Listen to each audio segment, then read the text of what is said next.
Occasion ఏదైనా location ఎక్కడైనా తెలుగువారి వేడుక అంటే ఆలివ్ మిఠాయి ఉండాల్సిందే. సో ఒక మంచి ఎంటర్‌ప్రెన్యూర్‌గా, ఒక పొలిటీషియన్‌గా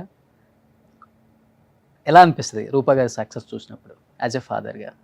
ఎంత అచీవ్ అయినా ఇంకా అచీవ్ చేస్తే బాగుంటుందని అని అనుకుంటాం. అందుకని మనకి అచీవ్మెంట్ వచ్చిందని మనకి ఏమి అహంభావం లేకుండా సోబర్గా ఉండమని నేను కోరుకుంటాను. ఈ ఒక్క డైలాగ్ చెప్పి వీళ్ళు ఇన్ని సంవత్సరాల నుంచి అసలు నిజంగా ఎక్కడ హెడ్ వెయిట్ పెరగకుండా మనం ఎలా ఉండాలో అలానే ఉంటే ఎప్పుడు కూడా మనకు రావాల్సిందంతా వస్తుంది అని ఒక మాటతో వీళ్ళని ఇంత దూరం తీసుకొచ్చారంటే గ్రేట్ ఫాదర్ సార్ మీరు. Salute to you first of all. That's not my credit అండి, it's God's credit, that's all. Mummy మా పెళ్ళైనప్పుడు 15, డాడీకి 20. నేను పుట్టినప్పుడు డాడీ 21. అండ్ ఒక ఆడపిల్ల అంటే ఫస్ట్ ఆడపిల్ల ఓకే హ్యాపీ ఫీల్ అవుతారు.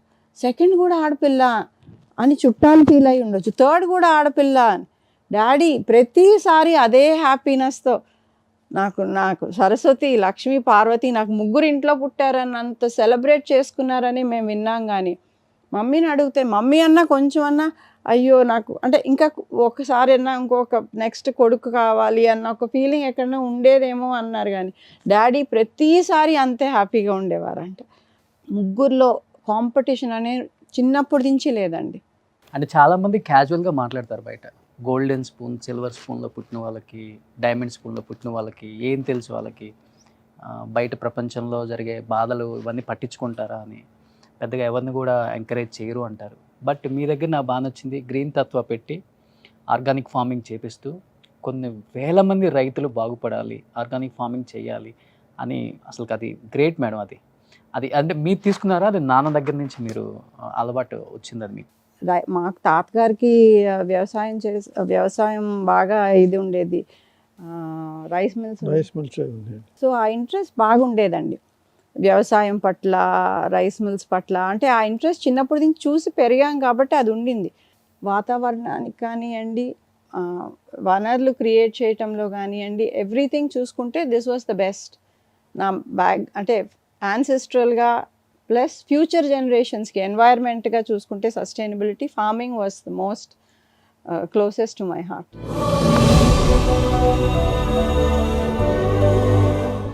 ఈరోజు మీ ఇద్దరు ఇక్కడ ఉన్నారు. నాన్నకి ఏదైనా స్పెషల్ గిఫ్ట్ తెచ్చారా? యాక్చువల్లీ డాడీకి ముగ్గురు ఇష్టము, కానీ మా అమెరికా చెల్లంటే కొంచెం బాగా ఇష్టం. ఇష్టమా? అదేం లేదు సార్, ఇష్టం. ముగ్గురు ఒకటే, డాడీ మమ్మీకి ముగ్గురు ఒకటే. కానీ చిన్నప్పుడు నుంచి డాడీ కూచి అంటే అమెరికా చెల్లె. అవునా? డెఫినెట్గా. పొద్దున నైటు మేము ముగ్గురు మమ్మీ డాడీతో మాట్లాడతాం. ఏ కంట్రీలో ఉన్నా ఎక్కడున్నా అట్లీస్ట్ హలో అమ్మ ఇక్కడ ఉన్నాము, ఇలా ఎవ్రీథింగ్ ఓకే కదా అని ఒక ఫోన్ అయితే వెళ్ళిపోతుంది మా దగ్గర నుంచి. అలాగే మేము ముగ్గురం కూడా. ఒక చిన్న సర్ప్రైజ్ సార్ మీకు. మా నాన్న దేవుడి కోసం చిన్నప్పటి నుంచి ఎవరికైనా పిల్లలకి లేకపోతే ఇప్పుడు కూడా ఎవరైనా దగ్గర ఉంటే అంటే అమ్మ అంటారు. నాకు చాలా బాగా గుర్తు, నేను నాన్న అనేదాన్ని. ఇప్పుడు కూడా నాకు ఏమైనా బాధ కలిగినా, ఏమైనా సంతోషమైనా, ఏమైనా ఫస్ట్ మా నాన్నగారికి ఫోన్ చేసి మాట్లాడాలనిపిస్తుంది. ఇంత దూరం వచ్చినా, 9,000 మైళ్ళ దూరం అమెరికాలో ఉన్నా, నేను పొద్దున్నే లెగిసి పనికి వచ్చే ముందు ఫస్ట్ మా నాన్నతోనే మాట్లాడతాను.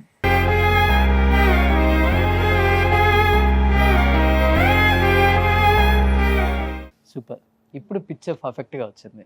తను కూడా ఇక్కడ లేనన్న ఫీలింగ్ లేకుండా. గ్రేట్.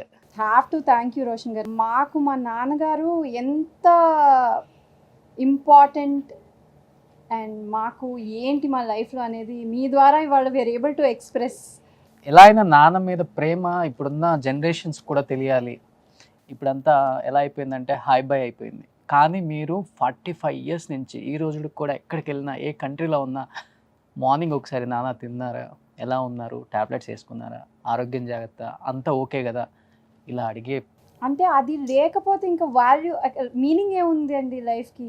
అంటే నేను ఎప్పుడు I believe in one thing Roshan గారు, వాళ్ళు లేని రోజున అయ్యో లేరు అని ఫీల్ అవటం కాదు, వాళ్ళు ఉన్నప్పుడు వాళ్ళని ఎంత బాగా చూసుకోగలుగుతున్నాం. మనకున్న లిమిటేషన్స్తో, మనకున్న ఎన్వైరన్మెంట్ బిజీనెస్తో కూడా వాళ్ళు కూడా ఎక్స్పెక్ట్ చేసేది చాలా తక్కువ కదా మన దగ్గర నుంచి. They don't expect time or anything from అస్.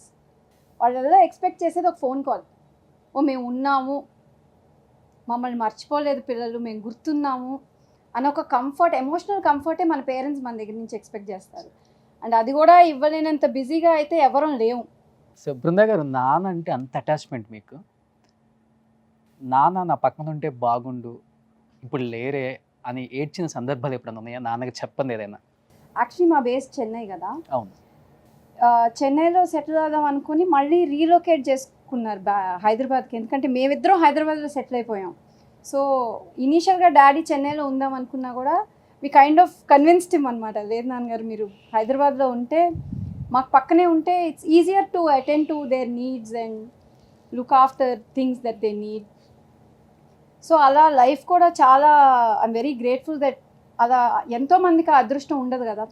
ఒకే సిటీలో మీ పేరెంట్స్ కూడా ఉంటున్నారంటే అది ఒక డిఫరెంట్ కంఫర్ట్. ఒకే చోట ఉండి దూరాలు ఉన్న కుటుంబాలు ఉంటాయి రోషన్ గారు, వేరే ఇళ్లల్లో ఉండి దగ్గరగా ఉండే కుటుంబాలు ఉంటాయి. It's not the distance that makes you. Exactly. Sir, మీ పిల్లల కోసం ఎప్పుడైనా, ముగ్గురు కూతుర్లలో ఎవరి కోసం అయినా ఎప్పుడైనా ఏడ్చిన సందర్భాలు ఉన్నాయా సార్?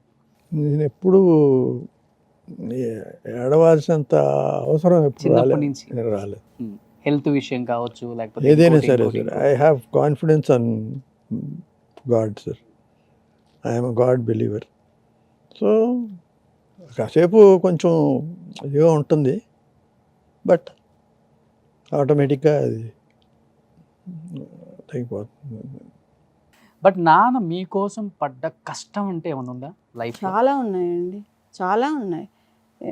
అంతెందుకు ఇప్పుడు నేను ఇదివరకు ఇంటర్వ్యూలో కూడా మీకే ఫస్ట్ చెప్పాను. నేను 16 ఏళ్ళకి నేను I fell in love with Ram గారు అని చెప్పి, అప్పుడు వచ్చి హీ వాజ్ అ ఫాదర్. అంటే నేను వెళ్ళి ఇలా ఐ లైక్ సంబడి అని చెప్పినప్పుడు యాజ్ అ ఫాదర్ బాగా షేక్ అయిపోయారు. అంటే బట్ ఎలా హ్యాండిల్ చేశారు అనేది ఇవాళ చూస్తే, I have a daughter. If she comes, she would have told me something at 16. నేను ఎలా రియాక్ట్ అయ్యి ఉంటాను అని ఇవాళ ఆలోచిస్తే, ఆయన ఎలా రియాక్ట్ అయ్యారు అనేది ఆలోచిస్తే ఎంత మెచ్యూరిటీతో హ్యాండిల్ చేశారు అనేది బాగా హర్ట్ చేశాను నేను. అంటే హర్ట్ అనేది ఏమీ లేదు సార్. ఆ ఏజ్లో వాళ్ళకి తెలిసిందంతే అట్టా మాట్లాడతారు, అది అంతే. దాన్ని హర్ట్ అనుకోవటం ఏముంది? నేను అయితే మా పేరెంట్స్ని నేను ఎన్నోసార్లు హర్ట్ చేసి ఉంటాను, దానికి చెప్పలేం కదా. ఆయన మెచ్యూరిటీతో ఇవాళ అంటున్నారండి, కానీ ఆ టైంలో నేను ఆయన డెఫినెట్గా ఇబ్బంది పెట్టిందాన్ని అయి ఉంటాను. ఇట్స్ ఓకే రాజా, నువ్వు ఇప్పుడు ముందు చదువుకో, okay you wait, time will decide, నువ్వు చదువుకో. ఆ టైంలో నన్ను లేదు నువ్వు ఇట్లా చేయకూడదు అట్లా చేయకూడదు అని, you could have done anything, and adverse reaction, దాన్ని ఇంకా మనం వేరే నెగిటివ్గా తీసుకుంటాం. చాలా మెచ్యూర్డ్గా డీల్ చేశారు. సుమన్ టీవీలో మీ పర్సనల్ అండ్ బిజినెస్ ప్రమోషన్స్ కోసం కింది నెంబర్కి కాంటాక్ట్ చేయండి.